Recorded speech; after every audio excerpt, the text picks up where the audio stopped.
¿Para qué sirve recibir la comunión el domingo si el lunes su matrimonio es un campo de batalla de silencios y sus negocios están construidos sobre mentiras justificadas? Esa es la gran paradoja del catolicismo actual. Ustedes creen que tienen su vida arreglada porque cumplen con el precepto dominical y rezan de vez en cuando, pero al mismo tiempo están construyendo su propia condenación viviendo como perfectos paganos de lunes a sábado. Buscan a Dios como un simple analgésico para sentirse bien, ignorando que Él exige una obediencia total que destroza ese falso confort espiritual. Soy el Padre Miguel, y como lo han hecho los sacerdotes fieles a lo largo de los siglos, mi deber pastoral no es adormecer sus conciencias, sino transmitirles la única doctrina que salva. Si ustedes ya están cansados de la superficialidad moderna y verdaderamente buscan una fe profunda y radical, suscríbanse a este canal y activen la campana. Y antes de continuar, quiero que escriban en los comentarios, a modo de desahogo espiritual, ¿cuál es ese peso de vivir una vida dividida que los tiene exhaustos por dentro? Tomen aire, bajen el volumen de sus propias excusas y escuchen con absoluto silencio interior estas palabras, porque su eternidad depende de lo que decidan hacer con esto. Cristo no murió en una cruz para darles sugerencias de cómo vivir más tranquilos. Murió para salvarlos del infierno que ustedes mismos se construyen cuando deciden que su vida no necesita ser arreglada por sus leyes. Piensen en eso un momento. Hemos convertido la fe en un analgésico, en una pastilla para dormir la conciencia, cuando el Evangelio es una espada que viene a cortar lo que está podrido. Hoy vengo a hablarles de algo urgente, de algo que no admite demoras ni negociaciones. Vengo a hablarles de arreglar su vida sometiéndola a las prácticas bíblicas que Dios no les sugiere, sino que les exige. Imaginen la escena que veo con tanta frecuencia. Es domingo por la mañana. Un hombre de 50 y tantos años está sentado en la mesa de su comedor. Arriba, en la pared, hay un cuadro hermoso de la Virgen de Guadalupe, y en el buró de su cuarto descansa un rosario que le regaló su madre. Este hombre acaba de regresar de misa. Cumplió con el precepto, pero su vida es un desastre absoluto. Su matrimonio es una guerra fría de silencios y desprecios. Sus negocios están manchados por pequeñas corrupciones que él justifica diciendo que todos lo hacen. Su relación con sus hermanos está rota por un pleito de tierras de hace 15 años. Y sin embargo, él se considera un buen católico porque no mata y no roba con un arma en la mano. ¿Cuántos de ustedes han sentido que su fe es una máscara que se ponen el domingo y se quitan el lunes? ¿Cuántas veces han intentado justificar sus pecados diciendo que Dios entiende sus debilidades? ¿Cuántos de ustedes viven en esa dolorosa dispersión, siendo una persona en la parroquia y otra completamente distinta cuando se enojan en el tráfico o cuando revisan sus cuentas bancarias? Ese es el drama del católico de hoy. Vivimos fragmentados, la gracia por un lado y la miseria voluntaria por el otro. En el año 1993, el Papa San Juan Pablo II escribió un documento monumental llamado Veritatis Splendor, el esplendor de la verdad. En ese texto, el Santo Padre diagnosticó la enfermedad espiritual más grave de nuestro tiempo. Dijo que la crisis de hoy es creer que la libertad consiste en hacer lo que a uno le da la gana, cuando la verdadera y única libertad es la obediencia a la verdad moral de Dios. Ustedes han comprado la mentira del mundo moderno. Han creído que arreglar su vida significa tener paz mental, hacer yoga, respirar profundo o ir a terapia para sentirse bien consigo mismos. No se engañen. Arreglar su vida significa someter cada milímetro de su existencia a los mandatos innegociables de las Sagradas Escrituras. Y lo que les voy a mostrar ahora cambia por completo la forma en que entienden su religión. Pero primero necesitan entender algo que la mayoría ignora por conveniencia. La primera práctica bíblica que Dios exige para arreglar la vida es la práctica de la verdad sin atenuantes, frente al autoengaño constante. El Evangelio de San Mateo en su capítulo 5 es demoledor y claro. Sea el lenguaje de ustedes. Sí, sí, no, no. Todo lo que pasa de esto viene del maligno. Escuchen la gravedad de esas palabras. Todo lo que pasa de esto viene del maligno. No hay espacio para las verdades a medias. San Juan Pablo II, en la encíclica que les mencioné, insiste en que no existe mi verdad y tu verdad. Existe la verdad de Dios, objetiva, eterna, inamovible. La moral cristiana no es plastilina que se adapta a la época o a las circunstancias difíciles de su familia. Es la roca sobre la que se construye la casa o contra la que uno se estrella y se hace pedazos. Quiero contarles la historia de un hombre de nuestra comunidad. Vamos a llamarlo Arturo para proteger su identidad.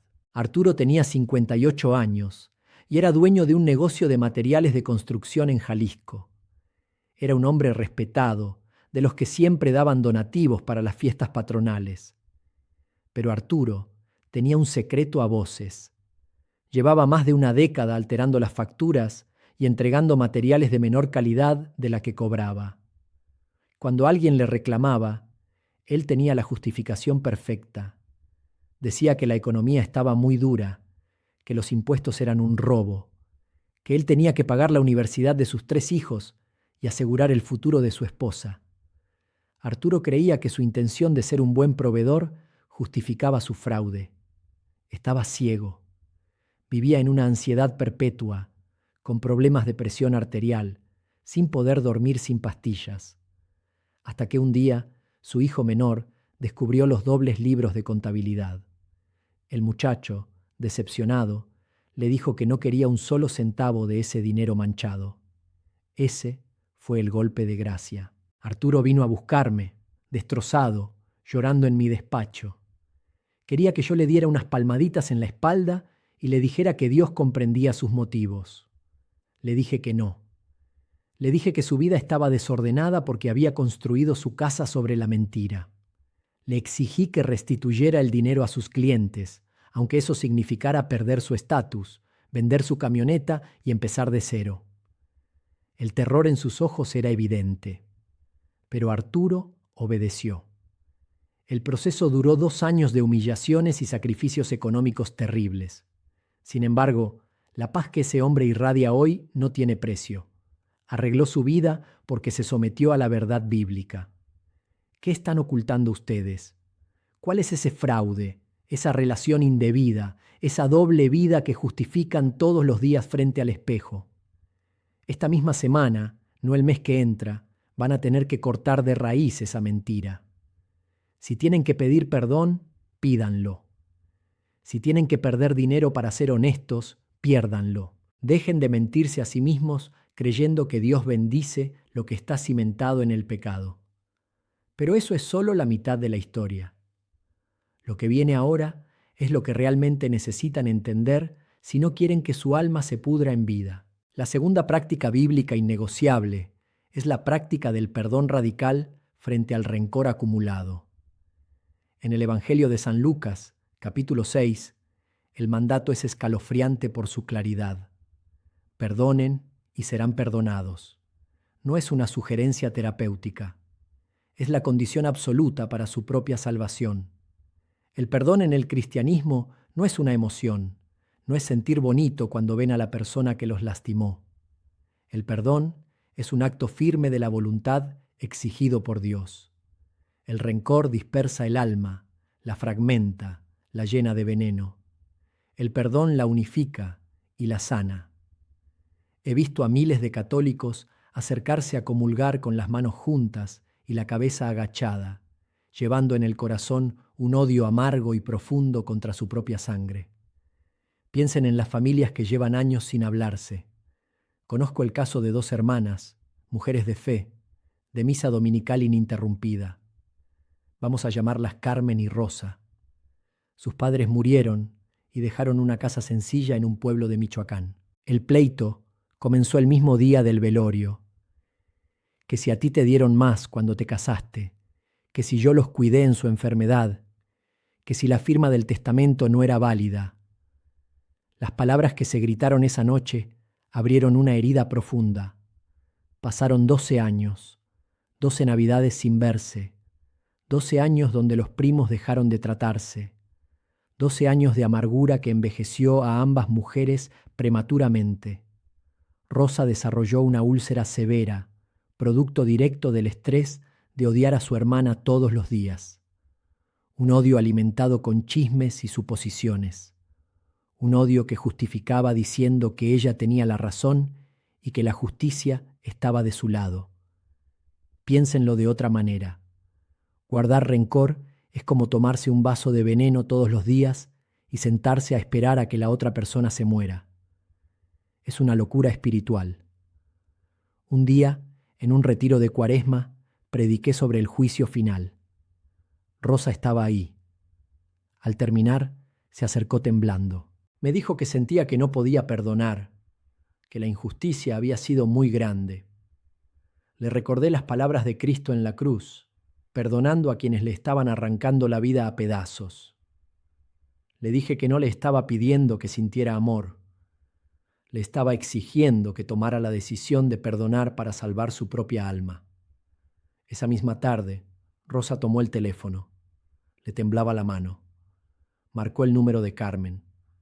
No le reclamó nada. Simplemente le dijo: «Te perdono por lo que pasó y te pido perdón por mis ofensas».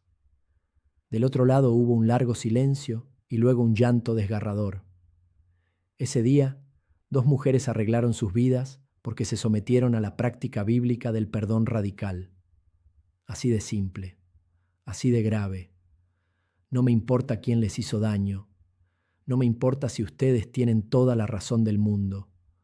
Hoy mismo van a tomar el teléfono. Van a buscar a ese hermano, a ese hijo, a ese antiguo amigo. No van a esperar a que ellos se disculpen. Ustedes van a romper la cadena del orgullo. La fe se vive en estos actos heroicos, no se inventa en teorías sentimentales. Y esto nos lleva a la tercera práctica bíblica, la más rechazada por nuestra generación. La práctica de abrazar la cruz diaria frente a la ilusión del cristianismo cómodo. En el capítulo 10 de San Mateo, el Señor lanza una sentencia que hace temblar cualquier plan de vida mundano. El que no toma su cruz y me sigue no es digno de mí. Escuchen con atención. No es digno de mí. Hemos convertido nuestra religión en un sistema para evitar el sufrimiento. Venimos a la iglesia a pedirle a Dios que nos quite los problemas, que nos quite las deudas, que nos quite las enfermedades, que nos haga la vida fácil y llevadera. Queremos un Cristo resucitado, pero sin pasar por el Calvario. Eso es una teología falsa. Eso es una mentira que los debilita. Arreglar su vida no significa lograr que no haya problemas en su casa. Arreglar su vida es aprender a cargar su estado de vida, su matrimonio difícil, su enfermedad crónica, su soledad o su crisis financiera, con una dignidad redentora. Hace unos años conocí a un hombre llamado Roberto, un hombre trabajador, padre de familia, 55 años cumplidos. Trabajaba como gerente administrativo en una empresa donde había dado los mejores 30 años de su vida. De un día para otro, con un recorte de personal frío y calculador, lo despidieron. Lo dejaron en la calle, con una indemnización miserable y con la certeza de que a su edad nadie lo volvería a contratar fácilmente. El mundo de Roberto se derrumbó. La vergüenza de decírselo a su esposa lo consumía. Durante las primeras semanas dejó de ir a misa. Estaba furioso con Dios. Su reclamo era el reclamo de muchos de ustedes. ¿Por qué a mí, si he sido un hombre bueno, si no le hago daño a nadie, si cumplo tus mandamientos? Esa es la trampa del enemigo, hacerte creer que tu bondad te compra inmunidad contra el dolor. Roberto estaba al borde de la desesperación, cayendo en una depresión oscura. Una tarde, su esposa, una mujer de fe recia, le puso un rosario en las manos y le dijo unas palabras durísimas, pero necesarias. Le dijo que dejara de llorar como un pagano que no tiene esperanza y que empezara a pelear como un cristiano. Roberto cambió su pregunta. Dejó de preguntarle a Dios por qué y empezó a preguntarle para qué. Cambió su rutina. Se empezó a levantar a las 5 de la mañana todos los días, no para buscar trabajo en Internet, sino para rezar el rosario de rodillas frente a un crucifijo. Ofreció su humillación, su miedo y su incertidumbre uniéndolos a los sufrimientos de Cristo. Encontró trabajos menores, mal pagados, pero los hacía con una paz interior que no tenía cuando era gerente. Descubrió que Dios no le quitó la cruz del desempleo, sino que le dio unos hombros fuertes para cargarla. Arregló su vida interior cuando dejó de pelear contra la realidad de la cruz. Dejen de pedirle a Dios que les quite las dificultades. Pídanle que les dé la gracia para soportarlas sin perder la fe. Dios no promete que el camino será fácil. Promete que Él estará ahí si ustedes deciden caminarlo con valentía. Todo esto confluye en una realidad suprema. Arreglar tu vida no es un plan de autoayuda para tener mejores fines de semana. Arreglar tu vida es prepararte con urgencia para el juicio final. Un día, ustedes y yo vamos a morir. Esa es la única certeza absoluta que tenemos. Y en ese instante nos presentaremos ante el tribunal de Jesucristo. No van a poder llevar a sus abogados. No van a poder explicarle a Dios que los tiempos eran diferentes, que la economía estaba difícil o que todos sus amigos hacían lo mismo. Las excusas humanas se deshacen como ceniza frente a la mirada de fuego del juez supremo. Ese es el momento de máxima verdad. La dispersión de su vida actual debe terminar hoy para encontrar la unidad en Cristo.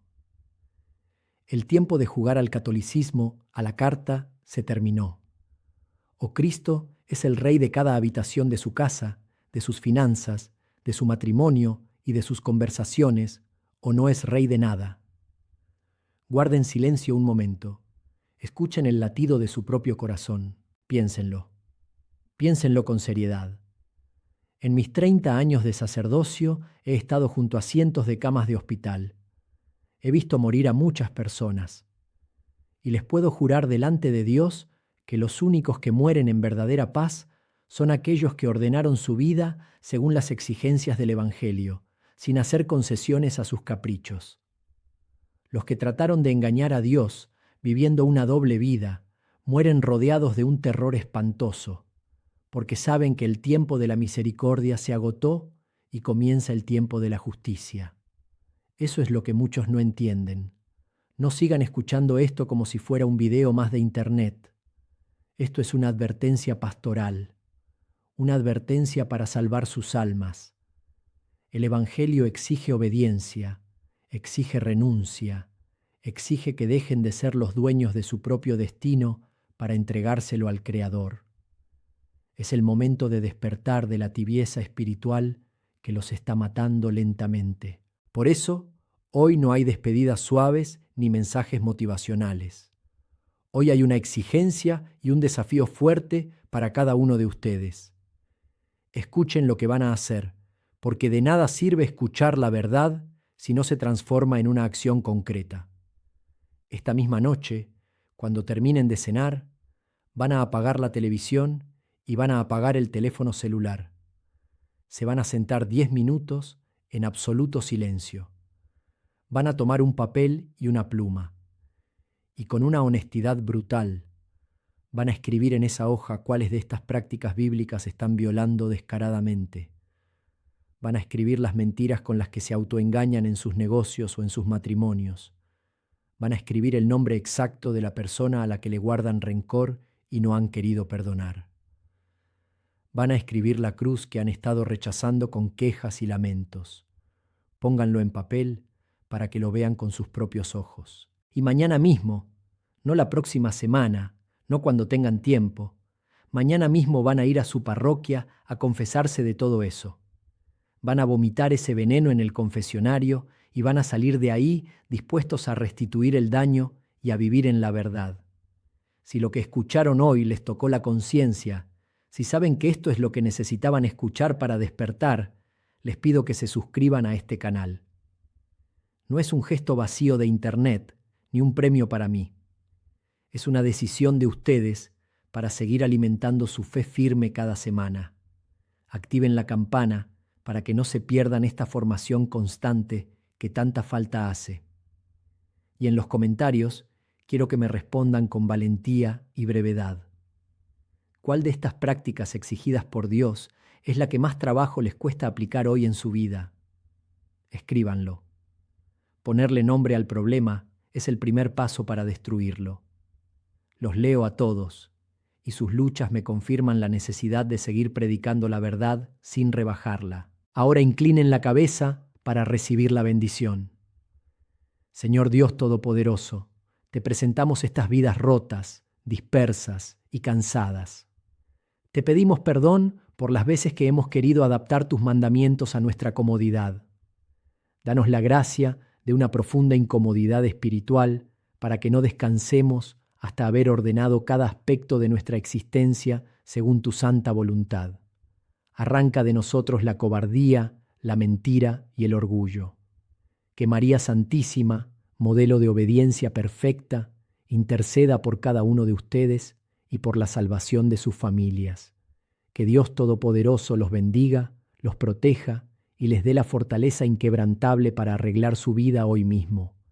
En el nombre del Padre, del Hijo y del Espíritu Santo. Amén.